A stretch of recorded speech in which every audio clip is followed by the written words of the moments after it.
Assalamualaikum warahmatullahi wabarakatuh. Kita lanjutkan materi statistika pendidikan, yaitu tentang analisis korelasional. Nah, kemarin kita sudah membahas tentang analisis komparasional, di mana di situ ada independent sample t-test dan pair t-test. Nah, sekarang kita membahas tentang analisis korelasional. Nah, uji ini digunakan untuk mengetahui dua variabel atau lebih. Hubungan ya, mengetahui hubungan dua variabel atau lebih. Kalau komparasional itu membandingkan dua variabel, kalau ini mengetahui hubungan dua variabel atau lebih. Bivariate correlation itu adalah hubungan dua variabel biasa, ya kan? Contohnya adalah hubungan antara prestasi siswa dan keikutsertaan siswa pada bimbingan belajar. Jadi semakin banyak siswa atau semakin sering siswa ikut bimbingan belajar, itu semakin tinggi prestasinya. Itu secara teori. Nah, itu bisa kita uji dengan bivariate correlation. Multivariate correlation, dari katanya saja multi, berarti adalah variabelnya lebih dari dua. Contohnya adalah hubungan antara prestasi belajar siswa dengan keikutsertaannya pada bimbingan belajar, kerajinannya mengerjakan tugas, dan keaktifannya bertanya saat pembelajarannya. Nah, di sini variabelnya banyak. Ada prestasi belajar, ada keikutsertaan pada bimbingan belajar, ada kerajinan mengerjakan tugas, dan keaktifan bertanya saat pembelajaran. Oke, next. Arah hubungan ada dua macam. Hubungan yang sifatnya satu arah atau positif. Jadi kalau variabel A-nya naik, variabel B juga naik. Hubungan yang kedua adalah hubungan yang sifatnya berlawan arah atau negatif. Variabelnya naik, variabel B-nya turun, serta tidak ada arah hubungan, jadi nggak ngaruh hubungannya. Yang kedua adalah signifikan korelasi.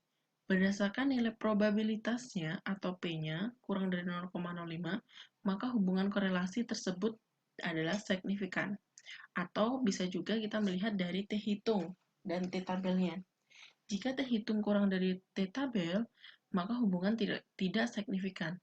Jika T-hitung lebih besar daripada T-tabel, maka hubungan signifikan.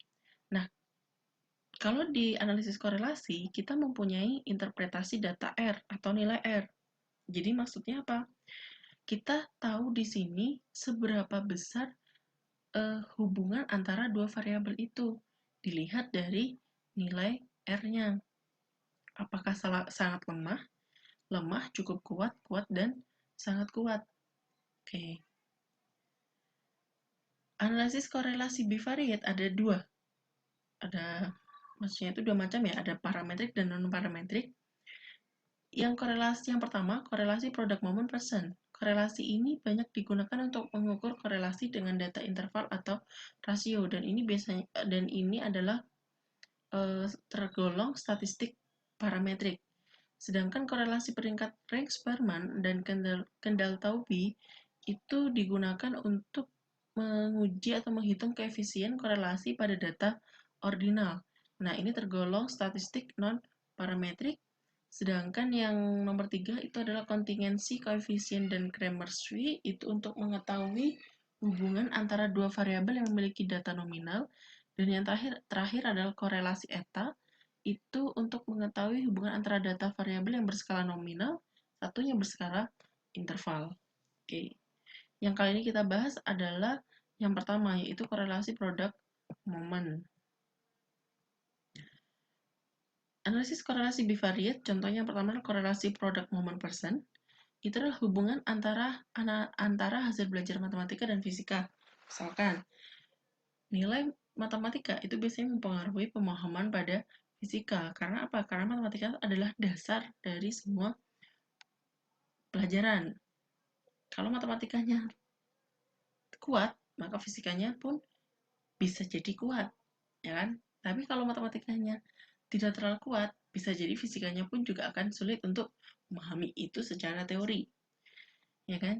Uji dengan SPSS. Caranya ada analyze, correlate, bivariate, masukkan variabelnya, klik korelasi percent, klik to tell, option, klik means and standard deviation, oke. Lalu lihat P kurang dari 0,05 maka hubungan signifikan, P lebih besar dari 0,05 maka hubungan tidak signifikan. Cocokkan interpretasi datanya pada nilai R. Contohnya yang pertama adalah sebuah perusahaan periklanan ingin mengetahui hubungan antara durasi iklan produk X. Ini dalam menit. Nah, ini Yang ini.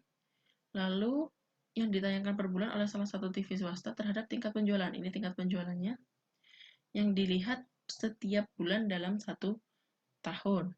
Secara apa namanya? Secara logika kan kalau misalkan kita mau jualan ya harus genjar-genjar promosi untuk meningkatkan penjualan. Tidak mungkin kalau misalkan kita jualan tapi tidak pernah promosi terus penjualan naik. Itu kan secara logikanya seperti itu. Nah, ini kita perlu uji seberapa besar korelasinya. Oke, ini sudah saya masukkan di SPSS. Ini ya, SPSS, durasi iklan, penjualan, variable fee-nya bisa dilihat di sini. Ya kan? Silakan disamakan seperti ini, durasi iklan dan penjualan. Analyze. Correlate, kita uji ya. Kita analisis. Kita masukkan dua-duanya. Persen kita centang, total kita centang, option kita centang means dan standar deviasinya. Continue. Oke. Nah, ini munculnya. Ini deskripsinya. Durasinya adalah durasi rata-rata dari durasi 53 menit. Sedangkan penjualan rata-ratanya 39.273 sekian. Lalu yang kita baca adalah ini. Signifikan totalnya adalah 0,00. Oke, kita simpulkan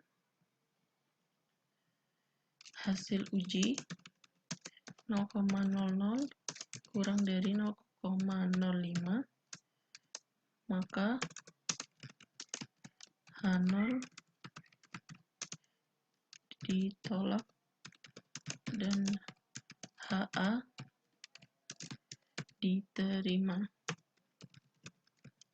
Jadi ada hubungan antara durasi iklan dengan penjualan.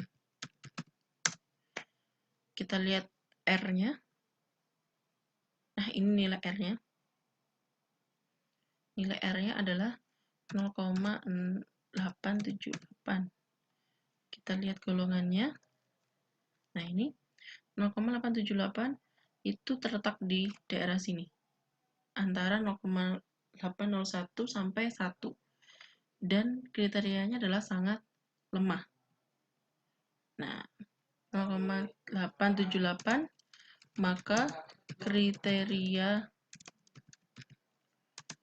korelasi sangat kuat.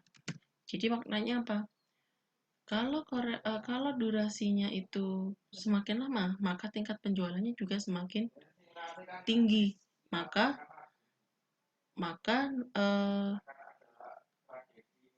apa namanya? Maka hubungan ini dianggap sangat kuat. Oke. Hubungan antara dua variabel tersebut. Oke. Nah, untuk tugasnya, lagi-lagi tugas ya, ada 4 tugas, jadi tugas 4, uji korelasi. Ini ada hasil tes matematika, hasil tes fisika. Untuk slide selanjutnya itu silakan dipelajari sendiri. Karena saya mengutamakan yang parametrik dulu. Oke. Mungkin itu ya. Sampai di sini saya akhiri. Terima kasih dan mohon maaf apabila ada kata-kata yang kurang berkenan. Semoga bermanfaat. Wassalamualaikum warahmatullahi wabarakatuh.